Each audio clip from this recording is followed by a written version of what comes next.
جو مجھے ان دو چیزوں کی ضمانت دے گا، زبان کا صحیح استعمال کرے گا اور اپنی شرمگاہ کا صحیح استعمال کرے گا، دو چیزوں کی ضمانت مجھے دے دو، اللہ کے نبی فرماتے عزمن لہ الجنہ، میں اس کو جنت کی گارنٹی دے رہا ہوں۔ یعنی زبان سے سچ بولنے والا، غیبت نہ کرنے والا، چغلی نہ کرنے والا، برائیاں نہ کرنے والا، بیہودہ جملے نہ بولنے والا اور اپنی شرمگاہ کا غلط استعمال نہ کرنے والا، یہ دو چیزوں کی جو ضمانت دے دے گا، جو گارنٹی دے دے گا، ان کو صحیح جگہ استعمال کیا جائے گا تو اللہ کے نبی فرماتے ہیں عزمن لہ الجنہ، میں اس کو جنت کی ضمانت دیتا ہوں۔ یہ جنت میں جانے کے راستے ہیں، جنت میں جانے کے راستے۔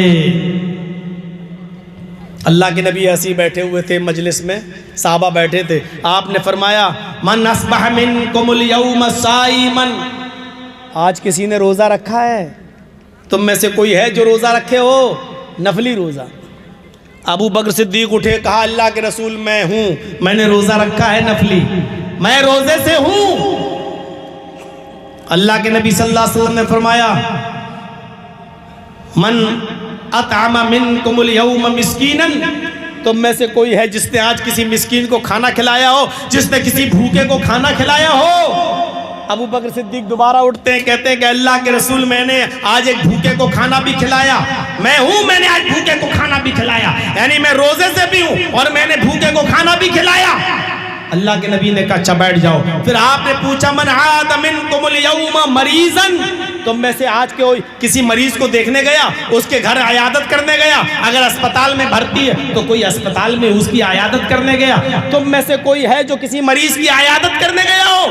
ابو بکر اٹھتے ہیں اور کہتے ہیں اللہ کے نبی میں مریض کی عیادت کرنے بھی گیا ہوں، آج میں نے ایک مریض کی عیادت بھی کی ہے۔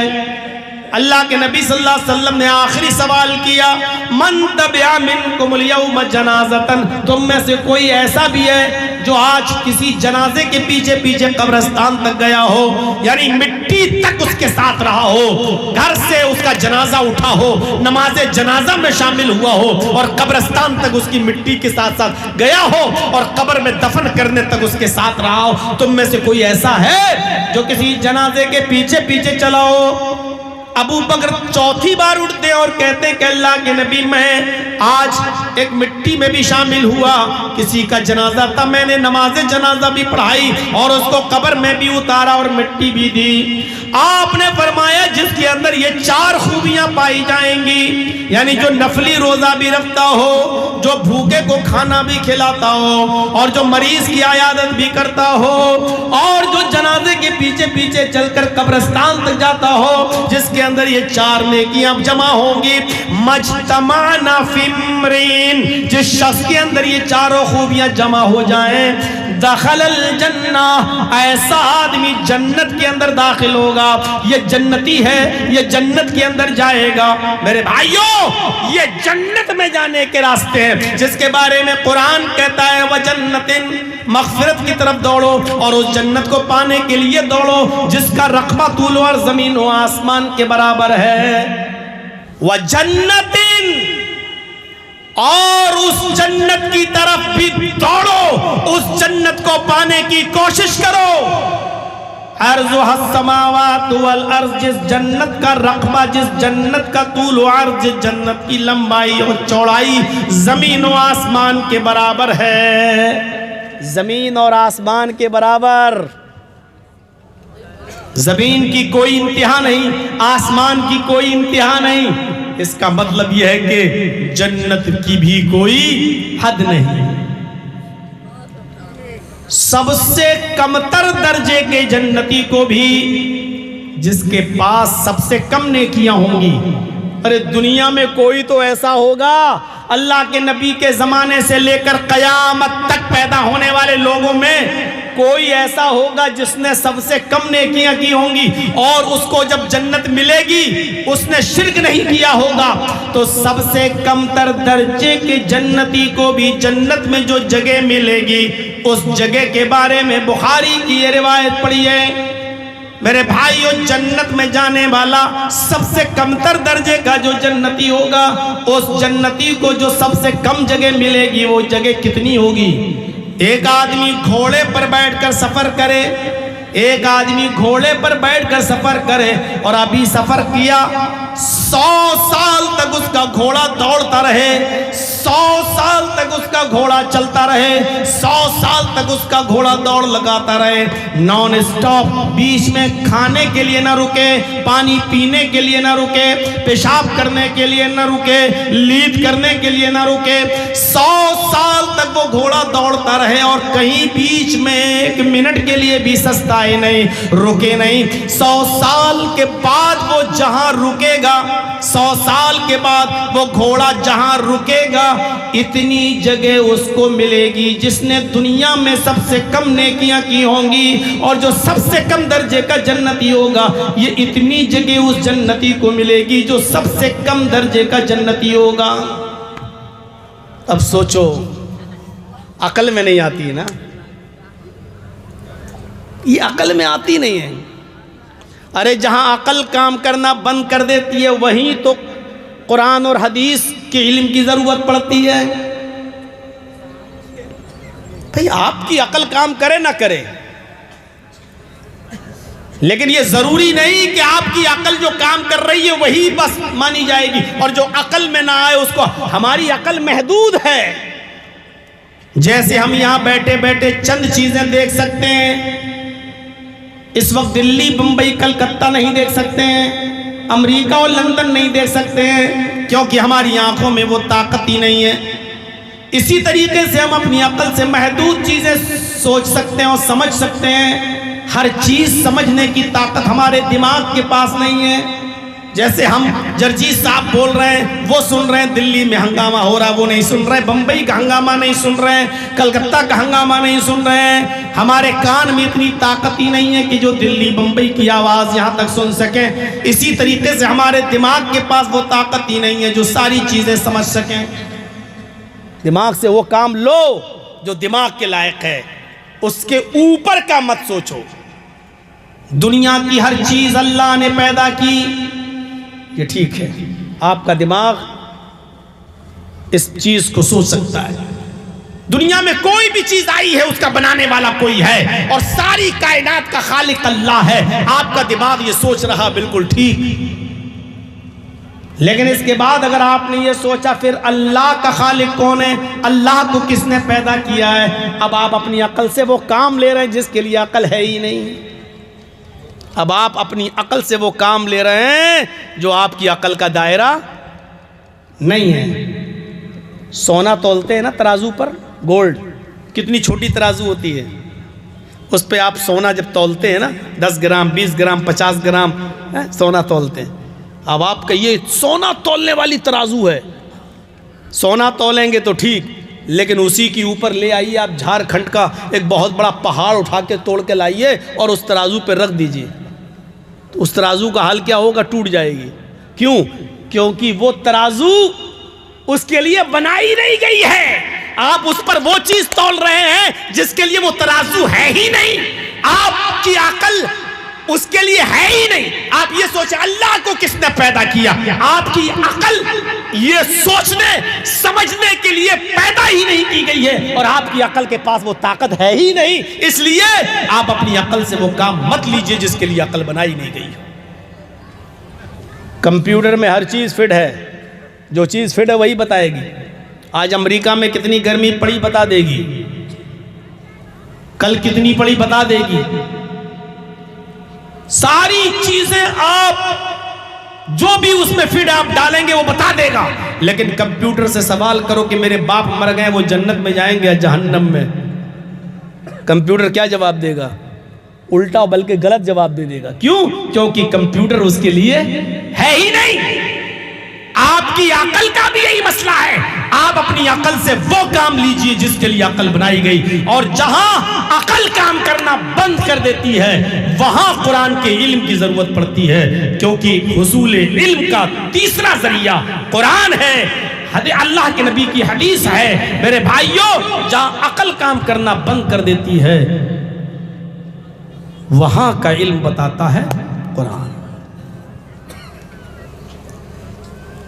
اگر ہر کام عقل پہ چھوڑ دیا جاتا تو قرآن کی ضرورت کیا تھی؟ اچھا اور برا عقل پہ چھوڑ دیا جائے تو قرآن کی ضرورت کیا ہے؟ ہر آدمی سے کہہ دیا جائے جو تمہاری عقل کہے وہ اچھا کام وہ کرو، اور جو تمہاری عقل کہے برا کام بھی برا کرو۔ میرے بھائیوں، ابھی کتنا فرق ہو جائے گا۔ ہم اور آپ دیکھ لیجئے، انسان ہیں، عقلیں الگ الگ ہیں۔ ہماری اور آپ کی ماں بہن بیٹیاں شادی سے پہلے کسی غیر کے ساتھ تعلق قائم کرنے کو حرام اور ناجائز سمجھتے ہیں۔ جس کے ساتھ شادی ہو بس اسی سے اپنا بندھن بنائے رکھتے ہیں، اسی کو عقل کہتی ہے کہ یہ صحیح ہے۔ لیکن اسی کے برعکس ایک طوائف ہوتی ہے جو کوٹھے پہ بیٹھتی ہے، جو اپنا جسم بیچتی ہے۔ روزانہ اس کے پاس 10 15 20 کسٹمر اس کے پاس آتے ہیں، وہ ان سے پیسہ لیتی ہے اور جسم بیچتی ہے۔ ہماری عقل کہتی ہے خراب ہے، اچھا کام نہیں ہے، لیکن ان کی عقل یہ کہتی ہے کہ ہر چیز بکتی ہے، میں نے اپنا جسم بیچ دیا تو کون سی بری بات ہے؟ دیکھ لیجئے، عقل وہی ہے، پیمانہ دونوں کے سوچنے کا الگ الگ ہے۔ ہم اس کام کو غلط سمجھتے ہیں، وہ اس کام کو صحیح سمجھتے ہیں۔ اسی طریقے سے میرے بھائیوں، ہر اچھا اور برا کام ہماری عقل سے ڈیسائیڈ نہیں ہوگا۔ اچھا کیا ہے یہ ہمیں مذہب بتائے گا، یہ ہمیں اسلام بتائے گا، اور برا کیا ہے یہ ہمیں اسلام بتائے گا۔ ظہر کی 4 رکعتیں فرض ہیں، عقل کہتی ہے ہم 4 کی جگہ 6 بھی پڑھ لیں تو کیا حرج ہے، 8 پڑھ لیں تو کیا حرج ہے، جتنا پڑھیں گے اتنا ثواب۔ یہ عقل کہتی ہے، لیکن شریعت یہ کہتی ہے، اسلام یہ کہتا ہے کہ اگر 4 کی جگہ 5 پڑھی اور 6 پڑھی تو تم اپنے آپ کو نبی ہونے کا دعویٰ کر رہے ہو، تم ظالم قرار دیے جاؤ گے، تم مجرم ہو جاؤ گے۔ میرے پیارے ساتھیو، غور کرو، سوچو، گوشت حلال ہے، عقل کہتی ہے کھاؤ، لیکن رمضان کے مہینے میں یہی گوشت روزے کی حالت میں حرام ہے، اب آپ نہیں کھا سکتے ہو۔ بیوی حلال ہے، روزے کی حالت میں حرام ہے، نہیں استعمال کر سکتے ہو۔ غور کرو، یہ نماز جو سب سے بڑی عبادت ہے، لیکن فجر کی نماز کے بعد آپ نماز نہیں پڑھ سکتے، زوال کے وقت نماز نہیں پڑھ سکتے، سورج غروب ہوتے وقت نماز نہیں پڑھ سکتے۔ ان وقتوں میں اگر نماز پڑھو گے تو گناہ پڑے گا۔ وہی عبادت ہے، اور وہی نماز پڑھنے پر، ممنوع اوقات میں پڑھنے پر گناہ بھی ہے۔ تو یہ ہماری عقل ڈیسائیڈ نہیں کرے گی، یہ اسلام ڈیسائیڈ کرے گا، اسلام فیصلہ کرے گا۔ یہ شریعت ہمیں بتائے گی کہ کیا غلط ہے اور کیا صحیح ہے۔ اس لیے ہر کام کو اپنی عقل سے کرنے کی کوشش مت کرو، شریعت کے دائرے میں اس کو کرو۔ ہماری عقل سوچنے سے عاجز ہے۔ ایک کمتر درجے کے جنتی کو اتنی جگہ ملے گی کہ گھوڑے پر بیٹھ کر کوئی آدمی سفر کرے اور 100 سال تک وہ گھوڑا دوڑتا رہے، 100 سال کے بعد جہاں رکے گا اتنی جگہ اس کو ملے گی جس نے سب سے کم نیکی کی ہوں گی، سب سے کم تر درجے کا۔ تو آپ سوچئے جس نے سب سے زیادہ نیکی کی ہوں گی اس کو کتنی، کیا اتنی بڑی جنت ہے؟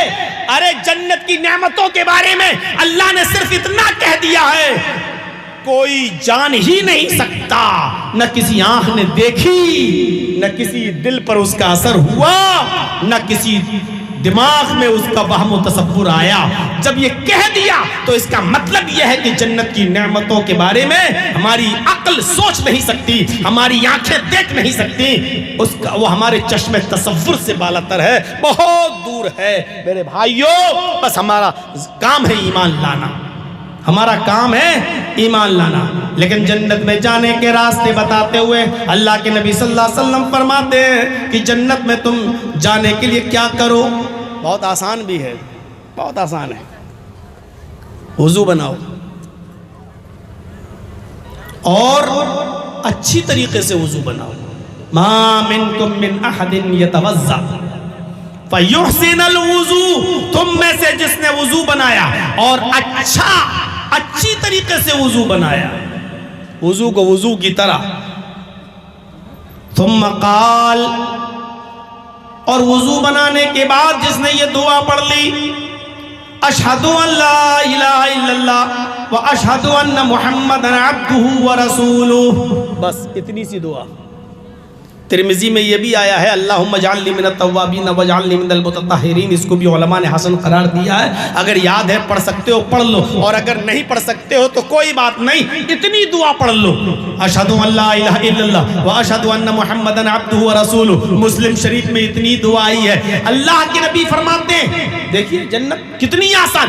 جس نے وضو بنایا اور وضو بنانے کے بعد جس نے یہ دعا پڑھ لی اشہد ان لا الہ الا اللہ واشہد ان محمدا عبدہ ورسولہ الا فتحت لہ ابواب الجنت الثمانیہ. اللہ کے نبی فرماتے کہ اس کے لیے جنت کے 8 دروازے کھول دیے جاتے ہیں. فتحت لہ ابواب الجنت الثمانیہ. اس کے لیے جنت کے 8 دروازے کھول دیے جاتے ہیں. نوجوانوں بتاؤ وضو بنانا کتنا مشکل کام ہے، اور وضو بنانے کے بعد اتنی سی دعا پڑھنے پہ اگر جنت کے 8 دروازے ہمارے لیے کھل رہے ہیں تو کون سا مشکل کام ہے؟ یہ آپ کو بھاری لگتا ہے؟ وضو بنائیے اور وضو بنانے کے بعد یہ دعا پڑھ لیجئے. 8 دروازے کھلے، 1 نہیں 2 نہیں، جنت کے 8 دروازے ہیں. 8 دروازے اس کے لیے کھول دیے جاتے ہیں. جس دروازے سے داخل ہونا چاہے ہو جا. یہ ہے جنت. اسی طریقے سے اذان کے بعد اذان کے کلمات دہرانا اور اس کے بعد دعا پڑھنا. جب مؤذن کہے اللہ اکبر تو تم بھی کہو اللہ اکبر. جب مؤذن کہے اشہد ان لا الہ الا اللہ تو تم بھی کہو اشہد ان لا الہ الا اللہ. جب مؤذن کہے اشہد ان محمد رسول اللہ تو تم بھی کہو اشہد ان محمد رسول اللہ. جب مؤذن کہے حی علی الصلاۃ تو تم کہو لا حول ولا قوت الا باللہ. جب مؤذن کہے حی علی الفلاح تو آپ بھی کہیے لا حول ولا قوت الا باللہ. جب مؤذن کہے اللہ اکبر تو یہی جملے آپ بھی دہراؤ. جب مؤذن کہے لا الہ الا اللہ تو آپ بھی کہو لا الہ الا اللہ. جس نے مؤذن کے کلمات دہرائے ثم قال، اور مؤذن کی اذان دینے کے بعد یہ کلمات دہرانے کے بعد جس نے یہ دعا پڑھ لی اللہم رب هذه الدعوة التامة والصلاة القائمة آت محمدا الوسیلہ والفضیلہ وابعثه مقاما محمودا الذی وعدتہ. جس نے یہ دعا پڑھ لی اللہ کے نبی فرماتے ہیں حلت لہو شفاعت یوم القیامہ، قیامت کے دن اس کے لیے میری شفاعت حلال کر دی جائے گی. ایسا آدمی جہنم کے دروازے کے پاس بھی کھڑا ہوگا تو میرے لیے اجازت ہوگی کہ اس کی شفاعت کروں، اور اللہ حلال کر دے گا میرے لیے اس کی شفاعت کرنا. میں اس کو جہنم کے دروازے سے لے آؤں گا اور اللہ سے سفارش کروں گا، اور اللہ میری سفارش قبول کر کے اس کو جنت میں داخل کر دے گا. یہ کوئی مشکل کام ہے؟ ہاں، بس اتنا ہے کہ آپ کو ذرا چائے کی ہوٹلوں پر بیٹھ کر چائے پینا چھوڑنا پڑے گا اور گھڑی پہ نظر رکھنا پڑے گی. اگر ظہر کی اذان 12:30 پہ ہو رہی ہے تو آپ کو 12:28 پر وضو بنا کر آپ کو بیٹھ جانا ہے اور مؤذن کے اذان کے کلمات دہرانا، اور اس کے بعد یہ دعا. آپ کو اپنے دوستوں سے تھوڑی دیر کے لیے چھٹکارا حاصل کرنا پڑے گا. جب آپ تھوڑی دیر کے لیے ان کی قربانی دیں گے تو یہ کام کر پائیں گے میرے بھائیوں، ورنہ یہ کام کوئی مشکل نہیں ہے.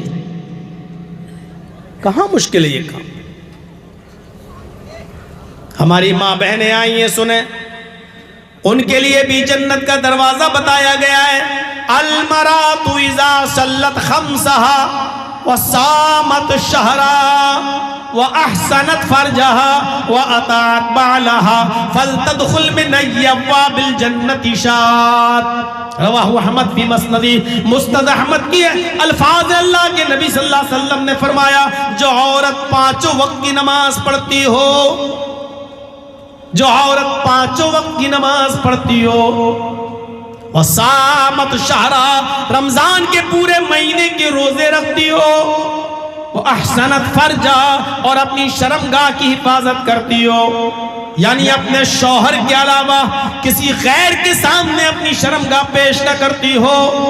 اور احسنت فرجہا میں یہ چیز بھی شامل ہے کہ وہ اپنی شرمگاہ کی حفاظت کرتی ہو، موٹا کپڑا پہنتی ہو، اس کا سطر نمایاں نہ ہو، سطر دکھائی نہ دے، اتنے چست اور ٹائٹ کپڑے نہ پہنتی ہو جس سے اس کے جسم کی نشو نما بناوٹ اس کی دکھائی دیتی ہو.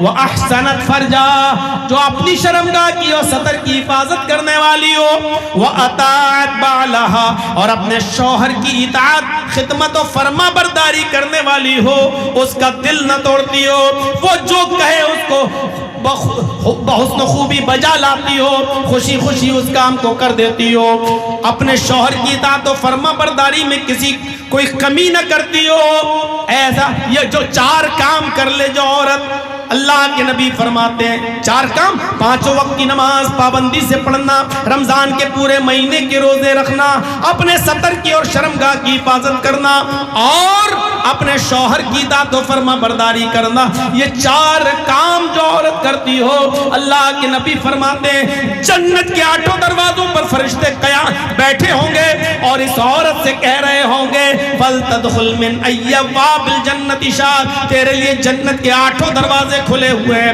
تو جس دروازے سے داخل ہونا چاہے ہو جا. ایسی عورت کے لیے بھی جنت کے 8 دروازے کھلے ہوئے ہیں. ایسی عورت کے لیے بھی جنت کے 8 دروازے کھول دیے جاتے ہیں میرے بھائیوں.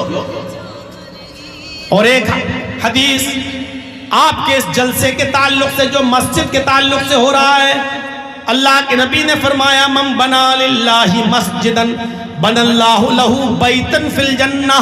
کتنی بڑی جنت کی بشارت. اللہ کے نبی فرماتے ہیں کہ جس نے اللہ کے گھر کے لیے یعنی مسجد کے لیے کوئی تعاون کیا، اللہ کے گھر کو بنایا. دنیا میں جس نے مسجد بنانے میں تعاون کیا، جس نے مسجد بنائی، بن اللہ لہو بیتن فی الجنہ، جنت کے اندر اللہ رب العالمین اس کا گھر بنائے گا. دنیا میں تم اللہ کا گھر بناؤ گے تو اللہ جنت میں اس کے لیے گھر بنائے گا جو دنیا میں گھر بنائے گا. یہ جنت میں جانے کے راستے ہیں، جنت میں جانے کے راستے میرے بھائیوں. اس لیے اس راستے میں بڑھ چڑھ کر ہمیں اور آپ کو حصہ لینا چاہیے. یہ تو ابھی تک تعلق تھا نماز کا، روزے کا، جس نے روزے رکھے، شوہر کی اطاعت کی، فرما برداری کی، نماز، یہ تمام معاملے. نوجوانوں کے تعلق سے اللہ کے نبی نے فرمایا اس میں لڑکے بھی شامل ہیں اور لڑکیاں بھی شامل ہیں. جو حدیث میں پیش کرنے جا رہا ہوں، اللہ کے نبی فرماتے من یضمن لی بین لحییہ ورجلیہ، جس نے بین رجلیہ، جس نے اپنے داڑھ دونوں یہ درمیان یعنی داڑھی کے درمیان یعنی زبان، لحیہ داڑھی کہتے دونوں، اس کے اندر کیا ہے؟ زبان. جو مجھے ضمانت دے، گارنٹی دے کہ ہم زبان کا صحیح استعمال کریں گے، گالی نہیں دیں گے، غیبت نہیں کریں گے، چغلی نہیں کریں گے، کسی کی برائی نہیں کریں گے، زبان سے الٹا سیدھا نہیں بولیں گے، اس زبان کو لغویات میں نہیں جو ہے اس کا لغویات میں نہیں گزاریں گے. تو کیا فرمایا اللہ کے نبی نے؟ 2 چیزوں کی ضمانت مجھے دے دو. 2 چیزوں کی، ایک زبان کی، وبین رجلیہ، اور دونوں پیروں کے درمیان یعنی شرمگاہ کی، جس کا طول و عرض زمین و آسمان کے برابر ہے. اس جنت کی طرف دوڑ دو. کتنے لوگ یتیم ہو جاتے ہیں بیچارے، مر جاتے، ان کے ماں باپ مر جاتے ہیں. اللہ کے نبی صلی اللہ علیہ وسلم کو کچھ مال ملا ہوا تھا، آپ کا حصہ تھا، غنیمت، مال غنیمت میں تقسیم ہوا تو اس میں آپ کا بھی حصہ تھا. آپ کے ہاتھ میں 2 جھولے تھے، آپ لے کر جا رہے تھے. ایک چھوٹا بچہ ملا 7 سال کا، ایک 9 سال کا، ایک نے یہ ہاتھ پکڑا، ایک نے یہ ہاتھ پکڑا. ایک نے کہا اللہ کے نبی میری ماں نہیں، دوسرے نے کہا میرا باپ نہیں، ایک نے کہا 5 دن سے میرے گھر میں چولہا نہیں چلا، دوسرے نے کہا 1 ہفتے سے چولہا نہیں چلا. آپ نے یہ تھیلا اس کو دے دیا، یہ تھیلا اس کو دے دیا. اس وقت تک آپ دیکھتے رہے جب تک یہ دونوں بچے آپ کی نگاہوں سے اوجھل نہیں ہو گئے. خالی ہاتھ آپ گھر میں گئے، دیکھتے ہیں کہ حضرت عائشہ چولہے میں لکڑیاں رکھی ہوئی تھی اور سوچ رہی تھی کہ آج اللہ کے نبی آئیں گے تو میرے گھر میں بھی چولہا جلے گا، آج کچھ لائیں گے تو میرے گھر میں بھی روٹی بنے گی اور گوشت بنے گا، لیکن خالی ہاتھ جب دیکھا تو پوچھا اے اللہ کے نبی آپ کا حصہ کیا ہوا؟ آپ نے فرمایا 2 یتیم بچے ملے، میں نے ان یتیم بچوں کو دے دیا، ایک کی عمر 7 سال، ایک کی عمر 9 سال، ایک کے گھر میں 5 دن سے چولہا نہ جلا، ایک کے گھر میں 9 دن 1 ہفتے سے چولہا نہیں جلا، ایک کی ماں نہیں تھی، ایک کا باپ نہیں تھا۔ عائشہ میں نے اپنا حصہ ان دونوں کو دے دیا۔ فرمایا تھوڑا سا لے آتے تو آج میرے گھر میں بھی چولہا جل جاتا۔ فرمایا عائشہ تمہارے باپ زندہ ہیں، تمہاری ماں زندہ ہیں، عائشہ تمہیں یتیمی کا درد نہیں معلوم، یتیمی کا درد مجھ سے پوچھو، جب میں پیدا ہوا تو میں نے اپنے باپ کو نہیں دیکھا، جب 2 مہینے کا جب میں پیدا ہونے میں 2 مہینے رہ گئے تو میرا باپ مجھے چھوڑ کر اس دنیا سے چلا گیا، میرے اس دنیا میں آنے سے 2 مہینے پہلے ہی میرے باپ انتقال کر گئے، جب میں 6 سال کا تھا تو میری ماں بھی مجھے چھوڑ کے چلی گئی، جب میں 8 سال کا تھا تو میرا دادا بھی مجھے چھوڑ کے چلا گیا، یتیمی کا درد میں نے دیکھا ہے تم نے نہیں دیکھا۔ اس کے بعد اذان کا وقت ہوا، آپ مسجد میں نماز پڑھنے کے لیے گئے اور ظہر کی نماز پڑھانے کے بعد آپ ایسی ممبر پر بیٹھ گئے اور آپ نے اسی موقع پر تاریخی جملے ادا کیے اور آپ نے فرمایا لوگو آج تو یتیم بچوں کا حال میں نے دیکھا، ایک کی عمر 7 سال، ایک کی عمر 9 سال، ایک کے گھر میں 5 دن سے چولہا نہیں جلا، ایک کے گھر میں 1 ہفتے سے چولہا نہیں جلا، لوگوں ایک کا باپ نہیں تھا، ایک کی ماں نہیں تھی، آج میں نے اپنا حصہ ان کو دے دیا۔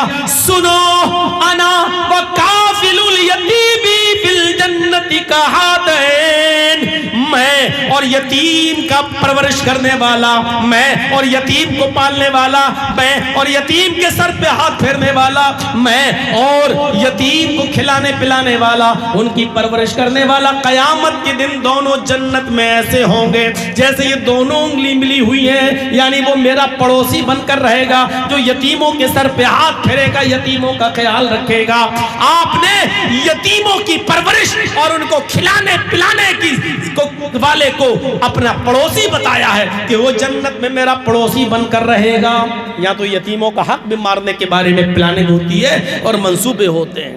ایک چیز اور سن لو، جن کے چھوٹے چھوٹے بچے اس دنیا میں مر جاتے ہیں، چھوٹے چھوٹے بچے، کسی کا 6 مہینے کا بچہ، کسی کا 8 مہینے کا، 1 سال کا، 2 سال کا بچہ،